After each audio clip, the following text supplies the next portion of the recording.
En esta presentación vamos a plantear caminos para el abordaje de un caso de estudio de uniones bridadas con pernos y uniones soldadas que involucran a un recipiente a presión moderada. Les habla el profesor Óscar González del Departamento de Mecánica de la Universidad Simón Bolívar. El enunciado del caso de estudio dice así: un recipiente cilíndrico de 1 metro de diámetro por 4 metros de altura, se muestra aquí en la figura, posicionado verticalmente, obtenido a partir del conformado helicoidal de lámina de acero ASTM A105, con esfuerzo de fluencia de 25,3 kilogramos fuerza sobre el milímetro cuadrado y ángulo de hélice de 40 grados, como el mostrado en esta figura, dispone de una salida por boquilla de un segmento de tubería de acero API5L ASTM A53 A106 de 200 milímetros de longitud de diámetro nominal de 14 pulgadas y Schedule 10, grado A, que provisionalmente está clausurada para usos posteriores. Se refiere a este segmento donde hay una boquilla y un tramo de tubería que termina en una brida ciega que condena el flujo a través de este segmento. A la boquilla está conectado un tramo de tubería bridado por ambos extremos con bridas slip-on, clase 300, con una longitud total entre extremos de bridas de 700 milímetros. Uno de esos extremos conecta con la boquilla del recipiente a presión y el otro con una brida ciega ANSI ASME B16.5, que es la que condena el uso temporal de la boquilla. El material de las bridas y del segmento de tubería es el mismo del recipiente. El peso total de este segmento doblemente bridado de tubería es de 400 kilogramos. El recipiente trabajará a una presión que fluctúa entre 100 y 200 psi. Se pide, en primer lugar, diseñar la unión por pernos entre la brida ciega y la brida del extremo derecho del segmento de tubería conectada a la boquilla. Se refiere a esta unión que aparece a la derecha de la figura. En segundo lugar, diseñar la unión por pernos entre la brida del extremo izquierdo del segmento de tubería y la brida de la boquilla del recipiente. Se refiere a este tramo, a esta unión bridada entre el segmento de tubería y la brida de la boquilla. En tercer lugar, elaborar una propuesta de diseño para el cordón de soldadura que unirá la boquilla al recipiente. Se refiere a la unión soldada de este tramo de tubería que conforma la boquilla con el recipiente a presión. Y por último, elaborar una propuesta de diseño para el cordón de la soldadura helicoidal que se utiliza para conformar el recipiente a presión a partir del cálculo y selección de un espesor normalizado de pared del recipiente. Entonces, ese es el enunciado del problema. Aquí hay una tabla con las dimensiones de las bridas slip-on. Aquí está el dibujo que se refiere a esta tabla en sus datos específicos para un diámetro nominal de 14 pulgadas, y estas son las especificaciones de la brida ciega. El diámetro nominal 14 pulgadas, el peso 105 kilogramos, y entre las especificaciones adicionales de las bridas de conexión son las mismas que para la brida ciega, con un peso de 70,9 kilogramos. Entonces, lo primero que vamos a hacer es resolver el punto número 1, diseñar la unión por pernos entre la brida ciega y la brida del extremo derecho del segmento de tubería conectada a la boquilla. Se refiere entonces a esta unión entre la brida ciega y la brida derecha del segmento de tubería que tiene una longitud de 700 milímetros. Adentro del tramo de tubería, en virtud de que está conectado por la boquilla con el recipiente a presión, existirá una presión P. Esa presión va a estar oscilando entre 100 y 200 psi. Esa presión va a generar sobre la brida ciega una fuerza F. Esa fuerza F va a ser igual a la presión por el área interna de la tubería de 14 pulgadas, que es el área efectiva de contacto del fluido que tiene esta presión con la brida ciega. Esa área sería igual a pi por el diámetro interno de la tubería dividido entre 4. Para una tubería de 14 pulgadas, Schedule 10, el diámetro externo es 14 pulgadas y el espesor es 1/4 de pulgada, por lo cual el diámetro interno es 13,5 pulgadas. Por tratarse de una junta bridada a presión, es recomendable utilizar todos los agujeros disponibles para pernos, por lo cual cada tornillo recibirá una carga que será igual a F entre 20, siendo 20 el número de tornillos para una brida de diámetro nominal de 14 pulgadas del tipo que está planteado en el enunciado del problema. Justamente se hace mención a que no tiene sentido utilizar un número menor de pernos en una unión bridada con una cierta presión para evitar la posibilidad de fuga debido al relajamiento de la unión por las zonas que dejarían de tener compresión por el apriete de los tornillos. El camino de solución para resolver el problema atracción de estos tornillos que están en esta junta bridada pasarían por seleccionar una empacadura, seleccionar el tornillo, que depende de las dimensiones para agujeros disponibles y el material, calcular constantes de rigidez elástica del tornillo y de los elementos de la unión, tomando en cuenta que hay una empacadura, calcular la precarga mínima, calcular la precarga máxima a estática y a fatiga, debido a que hay cargas alternativas, esa presión es fluctuante, seleccionar el valor de la precarga, calcular el torque de apriete, calcular la carga total de tracción alternativa y media, F sub T, que soporta cada perno. Es importante resaltar que estos equipos están en la práctica regidos por códigos y por normas que son muy exigentes. Entonces, este ejemplo se está abordando en esta presentación como un ejemplo de tipo académico que ayuda a orientar los pasos que se deberían seguir en casos similares. Ahora bien, el peso de esta brida ciega va a generar en la conexión de estos tornillos una carga cortante que va orientada en dirección vertical hacia abajo, que es la que vamos a estar denominando carga V. Ese peso es el de 105 kilogramos, que va a estar entonces generando corte en esta zona intermedia donde van ubicados los pernos de ajuste. El peso de la brida ciega es la carga de corte V que soportarán los pernos. Cada perno soportará una carga cortante igual a V entre 20, que es el número de pernos. Con la carga cortante V y con la carga de tracción F sub T, que es fluctuante, podemos llegar a la conclusión de que todos los pernos son igualmente críticos a corte y a tracción. Por lo tanto, se verifican a fatiga con esfuerzos combinados.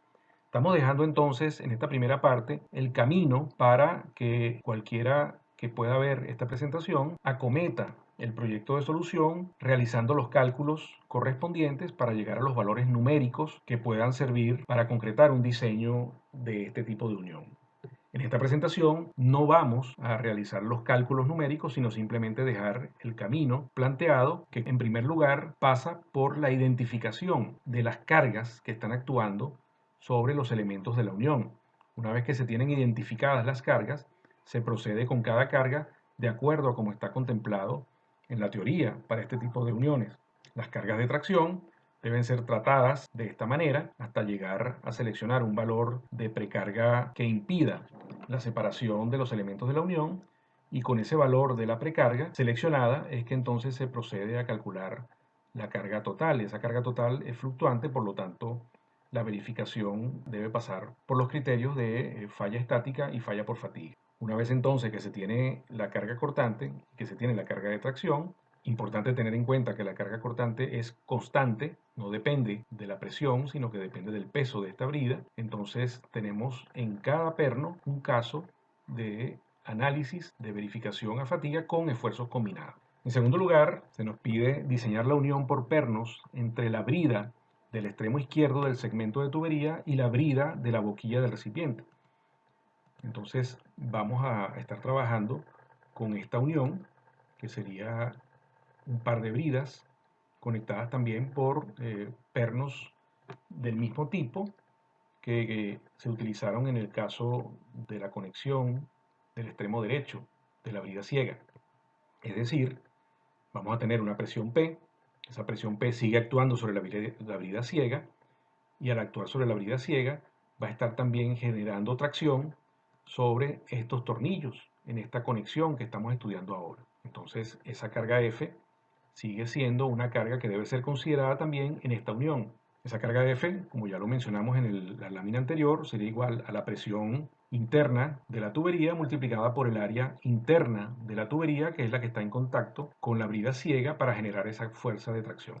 La presión es fluctuante entre 100 y 200 psi. El área es la misma que habíamos considerado en la lámina anterior, porque la forma de determinar esta fuerza es exactamente la misma, el diámetro interno es exactamente el mismo, y cada tornillo recibirá una carga igual a F entre 20, que es el número de tornillos. Se procede de la misma manera que en la lámina anterior, se selecciona la empacadura, se selecciona el tornillo con sus dimensiones para agujeros disponibles y el respectivo material que hay que seleccionar también. Se calcula K sub T y K sub P se calcula la precarga mínima, se calcula la precarga máxima, se selecciona el valor de la precarga F sub IS y se calcula el torque de apriete. Ahora bien, en esta unión, la carga de tracción no solamente está conformada por la contribución de la fuerza que genera esta presión. Ahora vamos a tener una carga vertical, un peso de todos estos elementos que van desde este extremo izquierdo hasta este extremo derecho. Nos están dando los datos del peso desde este extremo de la brida del segmento de tubería y este extremo de la brida del segmento de tubería, esta longitud de 700 milímetros, incluyendo al segmento de tubería, pesa 400 kilogramos. A eso hay que sumarle el peso de la brida ciega y ubicar la carga vertical que representa a todo ese peso en el centro de masas. Fíjense que estoy diciendo el centro de masas y no el centro geométrico, porque evidentemente aquí coincidirían el centro de masas y el centro geométrico si hubiese simetría en la distribución de los pesos, pero en este caso no hay simetría en la distribución de los pesos porque la brida ciega le agrega un componente adicional de peso en el lado derecho que hace desplazar el centro de masas hacia la derecha en una magnitud que hay que calcular. Entonces, en ese punto del centro de masas estará ubicada la carga que vamos a estar denominando B sub T, que es la carga correspondiente al peso de todos estos elementos entre el extremo izquierdo de esta brida y el extremo derecho de la brida ciega. La carga B sub T, entonces, es la resultante de la suma de los pesos de la brida ciega, las dos bridas slip-on y el tramo de tubería entre esas bridas. Se modela ubicado en el centro de masas de ese conjunto. Entonces debe trasladarse esa carga al centro geométrico del plano más desfavorable de la unión a los momentos que se generan debido a esa carga vertical en el grupo de pernos. Hay que trasladar entonces estas cargas, la fuerza F, al trasladarla, pues quedará en la misma fuerza F y ubicada en el centro geométrico del grupo de pernos, pero esta carga vertical hay que trasladarla al centro geométrico del grupo de pernos y va a generar un momento que va a contribuir con las cargas de tracción en algunos de los elementos de unión de los pernos que están contemplados en esta junta bridada. Entonces, esta carga vertical va a estar a una distancia que estamos identificando con la letra B del plano donde está ubicado el centro geométrico, donde vamos a calcular los esfuerzos que están soportando estos pernos de esta unión. La carga cortante que resulta del traslado de la carga B sub T al centro geométrico sí se distribuye uniformemente en cada perno. Es decir, esta carga B sub T, cuando se traslada al centro geométrico, se convierte en ella misma más el momento del cual estábamos hablando anteriormente. Esa carga vertical sí se distribuye uniformemente entre todos los tornillos de la unión. Entonces vamos a centrarnos ahora en este dibujo donde estamos representando una parte de las bridas involucradas en esta unión. Tenemos aquí el grupo de agujeros para pernos y entonces en el centro geométrico de la brida del grupo de pernos, donde no se están representando los de la parte de abajo porque nos vamos a concentrar en la parte de arriba, que son los pernos que van a estar soportando tracción debido al momento que se está generando por el traslado de esta carga B sub T al centro geométrico del grupo de pernos. Entonces, esta carga B sub T, trasladada al centro geométrico del grupo de pernos, genera un momento que va a ser igual a B sub T por B. Ese momento lo estamos representando en esta imagen de esta manera y existen modelos de cálculo para estimar las cargas de tracción generadas sobre los pernos por el momento M. Es decir, si tuviésemos, por ejemplo, dos pernos solamente ubicados a una misma distancia, se puede fácilmente considerar este momento como un par de fuerzas y se dividen esas fuerzas entre dos y esas fuerzas de tracción serían las que soportaría cada perno en esta unión. Pero resulta que ese no es el caso. Aquí tenemos una serie de agujeros o de pernos que van a estar ubicados a una distancia diferente en cada caso respecto al eje de acción de este momento que estamos identificando. Entonces eso hace que las cargas de tracción sobre cada perno no sean iguales una vez que se hace el análisis. Ese análisis entonces puede hacerse de varias maneras. Una de las maneras que aparece referida en algunas fuentes bibliográficas, en algunos libros de texto, es la siguiente. Vamos a considerar cada grupo de pernos que está a una misma distancia del eje de acción del momento. En este caso, este perno y este perno vamos a ubicarlos a una distancia a sub 1. Este segundo grupo de pernos que están a una misma distancia del eje de acción del momento A sub 2. Luego tenemos este par de pernos que van a estar a una distancia A sub 3. Después tenemos estos dos pernos que van a estar separados a una distancia A sub 4. Y por último, un único perno que va a estar separado a una distancia A sub 5. Entonces el modelo de cálculo establece una premisa. Esa premisa es la siguiente. El momento que se está generando se va a distribuir sobre cada uno de esos pernos de esta siguiente manera. Dos veces F sub 1, que sería la fuerza que estaría soportando cada uno de los pernos ubicados a una distancia A sub 1, multiplicado por esa distancia A sub 1, más, y así sucesivamente hasta a los pernos ubicados a una distancia A sub 4. En todos estos casos aparece el factor 2 porque se trata de dos pernos, más el perno identificado en la distancia A sub 5, que va a estar soportando una carga de tracción que estamos identificando como F sub 5. Entonces, esta sería una forma, un postulado para la distribución de las cargas que va a estar soportando cada tornillo ubicado a una misma distancia del eje de acción del momento que produce la carga B sub T. El complemento para ese método sería establecer una premisa también donde la relación entre las cargas de cada perno y la distancia que lo separa del eje de acción del momento sea constante. Es una forma de abordar el problema y responde a un modelo de cálculo. De esta manera, si esa relación es constante para todos los pernos, entonces podemos tener estas expresiones donde F sub 1 sería igual a K por A sub 1, F sub 2 sería igual a K por A sub 2, F sub 3 sería igual a K por A sub 3, F sub 4 sería igual a K por A sub 4 y F sub 5 sería igual a K por A sub 5.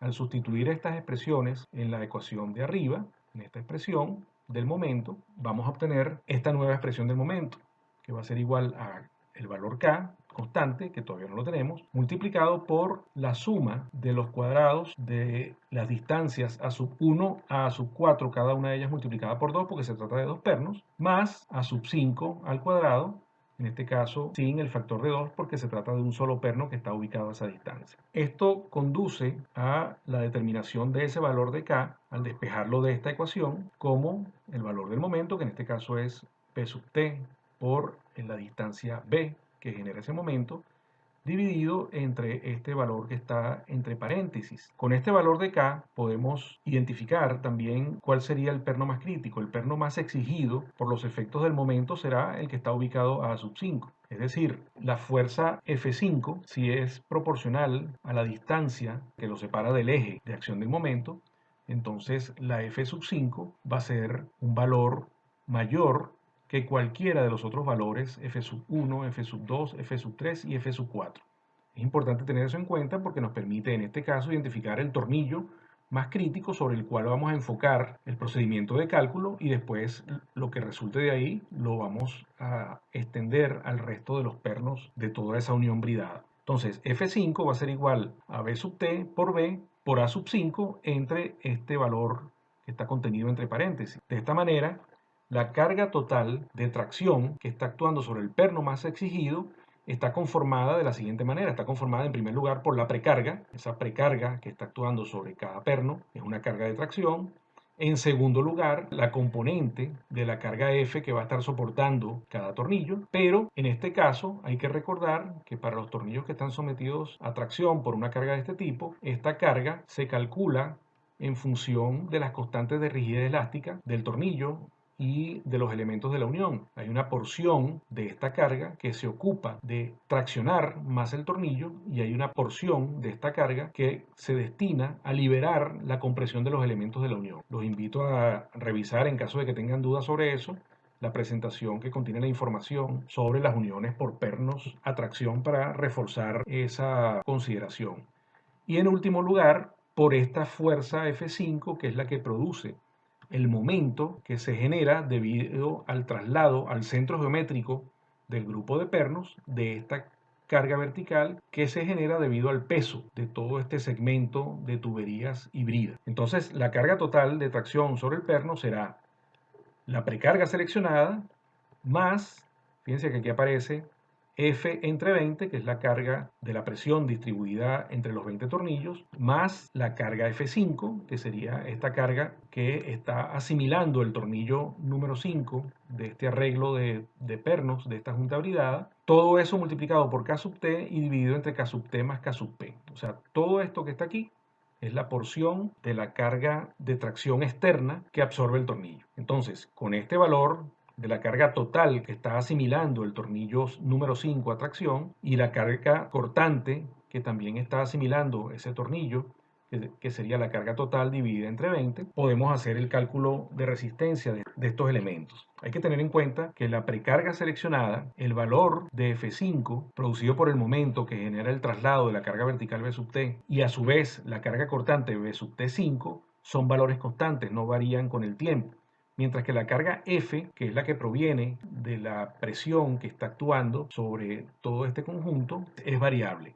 Acuérdense entonces que esa presión varía entre 100 libras y 200 libras, por lo tanto esa carga F también tiene una fluctuación. Es decir, que la carga total de tracción que está soportando el tornillo tendrá un mínimo en un valor determinado, superior a 0, y un valor máximo que vendría dado por esta componente cuando el valor de F es igual al que produce la presión de 200 libras. Entonces, con estas expresiones se puede verificar a fatiga con esfuerzos combinados el perno más exigido, que sería el perno número 5. En tercer lugar, se nos pide elaborar una propuesta de diseño para el cordón de soldadura que unirá la boquilla al recipiente. Nos estamos refiriendo a este cordón. Obviamente hay que hacer una aproximación, porque hacer el diseño riguroso de ese cordón implica tomar en cuenta la geometría de ese cordón de soldadura, que no va a estar ubicada en un plano. Es un contacto de dos superficies cilíndricas que va a generar una geometría que va a estar en tres dimensiones, no va a estar en un solo plano. Entonces lo primero que hay que hacer es proponer la geometría del cordón de soldadura. Como este es un caso de equipos de procesos que van a estar sometidos a presiones, lo lógico, independientemente de cuáles sean las cargas que van a estar actuando ahí, es que la soldadura rodee completamente a la unión. No puede ser una soldadura intermitente, porque entonces, en este caso, la soldadura no solamente funciona como elemento de unión, sino también funciona como elemento de sellado. No es admisible una soldadura no continua a lo largo de toda la tubería en su intersección con el tanque o con el recipiente, porque se pueden producir fugas. En este caso, para lograr el sellado y evitar fugas, el cordón debe ser continuo alrededor de la unión. Este sería el caso. Fíjense que aquí se puede ver cómo es la geometría en estos casos entre un elemento de tubería y otro elemento de tubería o un recipiente conectados en ejes perpendiculares. Se identifican entonces las cargas que actúan sobre la unión. Vamos a ver qué cargas están actuando entonces sobre esta unión. Vamos a tener la misma presión que va a estar generando una especie de tracción sobre esa soldadura visto desde el punto de vista de la tubería, pero bien sabemos que desde el punto de vista de la soldadura no es una unión a tracción, sino que es una unión a filete y por lo tanto se verifica a corte o esfuerzos cortantes. Tenemos también el peso de todo este segmento que ahora involucraría a esta brida y a este segmento pequeño de tubería. Pero esta fuerza vertical V sub T, que está ubicado en el centro geométrico de todo este elemento que está conectado al tanque o al recipiente, se debe trasladar ahora al centro geométrico de la soldadura. Esta carga vertical V sub T debe trasladarse al centro geométrico del cordón de soldadura. De esta manera, una vez que se trasladan las cargas al centro geométrico del cordón de soldadura, vamos a tener la propia carga F, que pasa por el centro geométrico, vamos a tener la carga V sub T, que ella misma trasladada al centro geométrico permanece como la carga V sub T, y el momento que esa excentricidad de la carga aplicada respecto al cordón de soldadura genera sobre la soldadura. Se puede hacer una analogía, una aproximación de la geometría del cordón. Como bien relatamos anteriormente, el cordón no está ubicado en un plano, pero como este es un segmento de recipiente que tiene 1 metro de diámetro y esto tiene 14 pulgadas de diámetro, pudiésemos hacer una aproximación para estimar las dimensiones de ese cordón de soldadura a partir de una geometría circunferencial. Vamos a ubicar los tres ejes cartesianos para referirnos a ellos en función de las cargas que van a estar actuando sobre el centro geométrico. Vamos a tener entonces en la dirección Z la carga que produce la presión, definida como F, vamos a tener la carga B sub T, que es el peso trasladado al centro geométrico, y vamos a tener el momento, que va a ser el efecto de momento que produce esa carga B sub T trasladada al centro geométrico del cordón de soldadura. Una vez que tenemos estas cargas, podemos hacer este paso. Podemos identificar puntos sospechosos de ser los más críticos. En este caso, los esfuerzos que generan la carga F y la carga B sub T son cortantes primarios en las direcciones Z y Y respectivamente, y son iguales para todos los puntos del cordón. Entonces, esta carga produce el mismo esfuerzo en todos los puntos del cordón, y esta carga B sub T también produce en la dirección Y esfuerzos iguales en todos los puntos del cordón.